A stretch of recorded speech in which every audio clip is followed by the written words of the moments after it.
Olá, professor Cursita, tudo bem?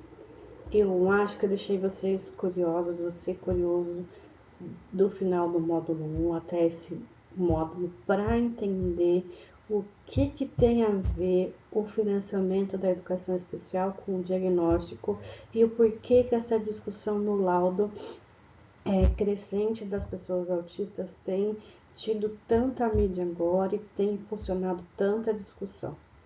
É uma discussão delicada, é uma discussão que a gente precisa ter consciência de que ela não é simples e que a gente não esgota com essa fala que vai ser muito breve. Vou trazer alguns pontos, espero que eles não sejam mal compreendidos, estarei à disposição nos momentos síncronos e aqui no fórum também para a gente continuar a discussão, porque eu sei que a gente vai tocar numa questão delicada, que é: todo estudante laudado vai precisar do atendimento de educação especializada, ele vai precisar do AE. Estudante que não tem laudo pode ter direito ao AE, e como isso é financiado e como tudo isso é pensado. Então, bora lá. Bora lá. Esse é o último slide que eu apresentei lá no módulo, no último vídeo, na última videoaula do módulo 1, que vai falar sobre o Fundeb. Acho que vocês devem saber o que é o Fundeb e qual que é a parcela que ele tem na parte do financiamento do serviço de AE em muitos municípios. Então, vamos lá, tentar falar um pouquinho sobre ele e como essas coisas se relacionam. Vou ver se eu consigo passar o slide aqui.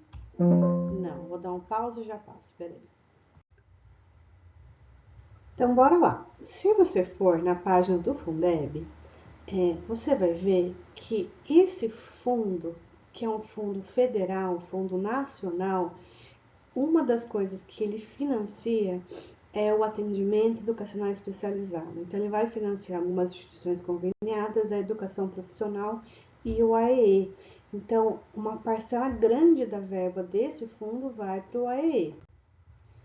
Então, como ele é contado, né? Como que ele vem de financiamento?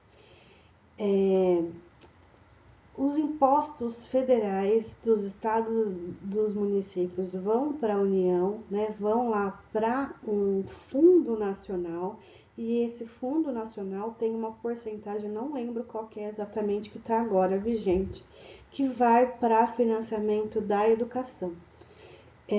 Então, agora, esse ano, teve uma ampliação do valor que vem, né, da porcentagem que vem para o atendimento educacional especializado na divisão do que é financiado lá pelo Fundeb. E uma das coisas que a gente fala no aumento da necessidade desse serviço. Então, o estudante que tem uma matrícula lá na sala comum recebe uma vez. E o que tem a matrícula registrada no governo federal, que hoje o registro tem relação com o número da sala de recursos que ele está, que esse professor está atuando, e aí entra de novo, o AE é um serviço de professor, então esse fundo só financia o serviço desse professor, que vai estar lá no contraturno, que é o que está na política vigente, também tem esse financiamento. Então, aumenta o número de alunos, aumenta aí a necessidade de financiamento. O que alguns municípios estão fazendo? Eles não estão aumentando o número de professores, eles estão aumentando o número de atendimentos. Então, tem município que um professor de educação especial atende 6 alunos. Tem município que o único professor de educação especial chega a atender 40 estudantes matriculados naquela turma. E aí, a política de 2008 dá a possibilidade de você fazer atendimento individual ou atendimento em grupo. E a gente vai trazer essa discussão lá no momento da prática. Agora a gente vai falar sobre o financiamento, a gente vai falar sobre a demanda e vai falar sobre esse serviço. Então, a maioria, não sei se dizer maioria, mas muitos municípios usam dinheiro do fundo para pagamento do professor de educação especial. Tudo que não é AE em contraturno deve ser financiado, não tem prerrogativa federal para ser financiado por esse fundo. Então, estagiário, profissional de apoio, que hoje está sendo sinônimo de aluno com deficiência, é o profissional de apoio mesmo para aqueles que não estão de alimentação, higiene e locomoção. E também uma parcela dos professores de educação especial vão precisar ser financiados com verba municipal e estadual. Esse dinheiro, até onde eu tenho entendimento, não consegue custear toda a demanda de serviço para essa rede. Então, o que acontece? Tem uma nota técnica também que fala que não precisa ser imprescindível a apresentação de laudo médico por parte do aluno com deficiência, uma vez que o AE não é um caracterizado um atendimento clínico, ele é um atendimento pedagógico.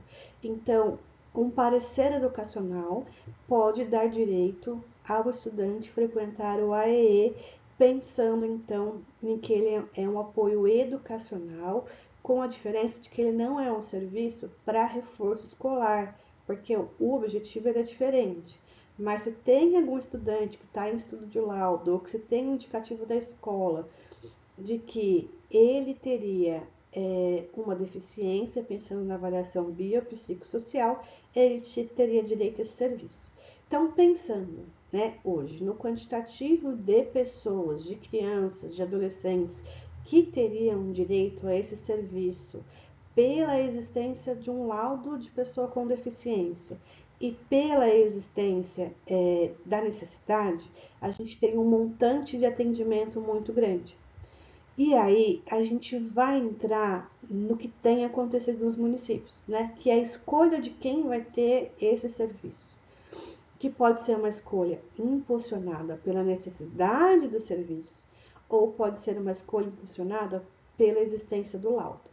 Então, vamos falar sobre a desigualdade social. A gente está num país que é desigual. Então, vamos pensar numa família que tem uma renda maior, ou que tem um plano de saúde. Uma criança vai uma vez no médico, o médico vai lá, o médico vai lá e coloca um laudo para essa criança. Então, quer dizer que essa criança com o CID, que tem relação com deficiência, teria direito, então, ao serviço de AEE. Se a gente não for para a prerrogativa de que ele precisaria de uma avaliação, se precisa ou não desse serviço, e quem faria essa avaliação, porque também é desafiante, né? Quem que olharia para esse estudante numa avaliação maior e entenderia se ele teria necessidade ou não desse serviço. Aí na escola a gente tem uma outra criança que não tem plano de saúde, não tem uma renda, não consegue o laudo e tem muita necessidade do serviço e fica no final da fila pela não existência do laudo. Por isso que a avaliação ela não é só das características, ela é biopsicossocial, a questão social ela entra. O entendimento da necessidade do serviço, por que ele seria beneficiado por ele, também entra. Principalmente num contexto de escola que, infelizmente, não deveria ser assim, a gente não tem tido, no contexto real, apoio para todas as crianças. E aí, essa justificativa é desafiante. Então, hoje, a família que tem acesso ao Ministério Público tem tido garantia, por exemplo, de professor auxiliar, com a existência do laudo. Alguns municípios vai ter uma equipe que vai acompanhar essa criança e vai entender a necessidade desse serviço, porque o dinheiro é o mesmo, né, que vem para educação. E aí pode ser que essa criança que conseguiu via Ministério Público não precise desse serviço e eu tenho outras 3 crianças da escola que precisam. E não tem esse professor garantido porque não tem verba para as duas coisas.